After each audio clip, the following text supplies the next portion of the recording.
দুপুরে খাওয়া দাওয়া তো এর আগের ভিডিওতে তোমরা দেখে নিয়েছো। তারপরে দিলাম এক ঘুম, যাকে বলে ভাত ঘুম, দিয়ে উঠলাম।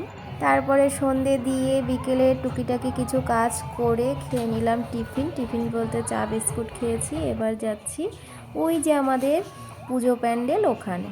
রাধে রাধে বন্ধুরা, নমস্কার। তোমরা সকলে কেমন আছো? আশা করি সকলেই খুব ভালো আছো। সরস্বতী পুজোর পার্ট 2 ভিডিও নিয়ে আমি তোমাদের মাঝে হাজির হয়ে গেলাম।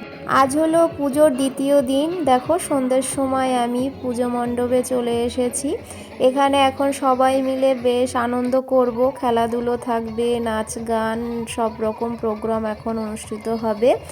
এখানে দেখো আমাদের লাল সাদা পরী ড্যান্স করছে, কি সুন্দর। এখানে কিন্তু আমাদের ছোট ছোট অনেক পরী রয়েছে, তাদের খেলাধুলো ড্যান্স সবই শেয়ার করব, এক এক করে দেখতে থাকো।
ছোটদের খেলা শেষ, এবার বড়দের খেলা শুরু।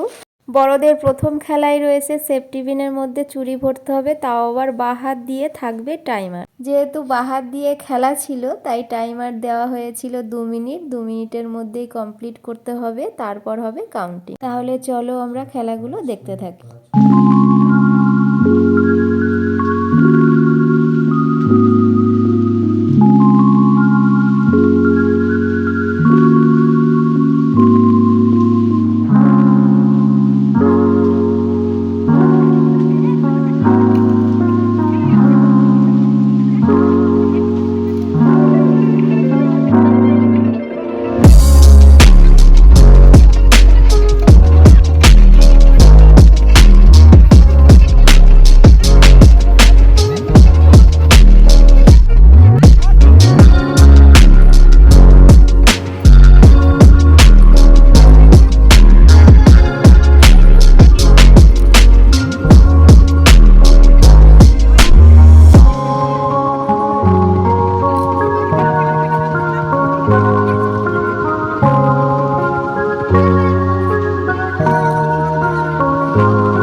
হচ্ছে পুজোর তৃতীয় দিন। দেখো এখানে আজকে আমাদের খাওয়া দাওয়া পুজো উপলক্ষে তারই আয়োজন হলো।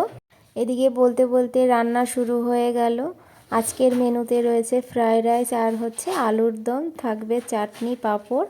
রান্নার পাশাপাশি প্যান্ডেলে হচ্ছে ধুম ড্যান্স, সবাই মিলে বেশ সুন্দর নাচ হচ্ছে, বিভিন্ন রকম প্রোগ্রাম হচ্ছে ছোটদের কবিতা আবৃত্তি, গান। আমার সাথে সাথে তাহলে চলো এই সন্ধ্যের সুন্দর আয়োজনটি উপভোগ করি আমরা সবাই মিলে।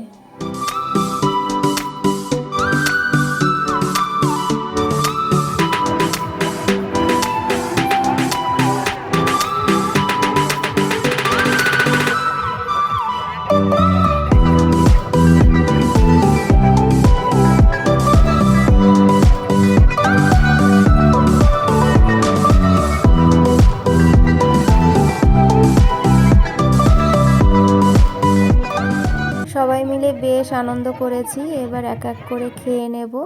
আমি খেতে বসে গেছি, ফ্রাইড রাইস পড়ে গেল আলুর দম। তারপরে আর ভিডিও করিনি, তাই তোমাদের সাথে শেয়ার করতে পারিনি। তাহলে আর দেরি নয়, খাওয়া দাওয়া কমপ্লিট করি, তারপর তোমাদের কাছে আসি।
Good evening everyone. এখন হবে মায়ের বরণ। ভীষণই কষ্টকর সময় এই সময়টা। আজকে আমাদের পুজো চতুর্থ দিন। এই 4টে দিন ধরে আমরা সবাই একসঙ্গে যে আনন্দ করেছি সাথে মাকে নিয়ে, তো আজকের দিনটা ভীষণই কষ্টকর। যদিও বা আমরা সবাই হাসি মুখে আনন্দ করি, কিন্তু যখন মাকে বিদায় জানাতে হয় তখন সত্যি কি বলবো, বুকটা মনে হয় যেন ফেটে যায় কষ্টে। সব কষ্ট কিন্তু দেখবে প্রকাশ করা যায় না। এত আনন্দ আয়োজন, সত্যি মা তুমি না থাকলে কিছুই না। যখন মা আসবে কত আনন্দ উৎসাহ আমাদের ভিতরে, যখন মাকে বিদায় জানাতে হয় সত্যি কতটা কষ্ট বলে বোঝাতে পারবো না। সকালবেলা ঘুম থেকে উঠেই সেই সকাল থেকে রাত পর্যন্ত আমরা সবাই মিলে এত আনন্দ করি। চতুর্থ দিনের পরের দিন সকালবেলা যখন ঘুম থেকে উঠি, চারিদিকে মনে হয় যেন কিছু একটা নেই, কি যেন একটা মিস করছি আমরা সবাই। তো ওই 2-3 দিন ধরে আমাদের খুবই কষ্ট হয়। তারপরে সময়ের সাথে সাথে আস্তে আস্তে আবার ঠিক হয়ে যায়। মাকে একটা কথাই বলবো, মা তোমার অপেক্ষায় আছি, তুমি খুব তাড়াতাড়ি আবার এসো। মায়ের বরণ শেষ করে নিই, তারপরে মায়ের বিদায় পর্যন্ত তোমরা সাথে থাকো আর দেখতে থাকো।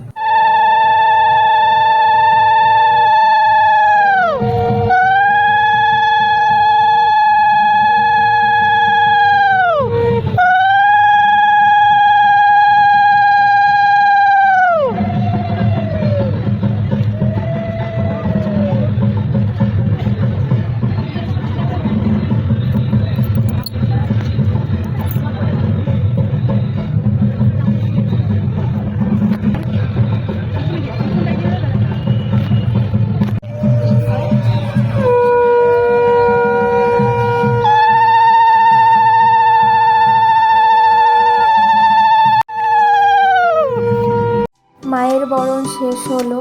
বেদনা ভরা মন নিয়ে সবাই আনন্দে মেতে উঠেছি আমরা।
এসো হে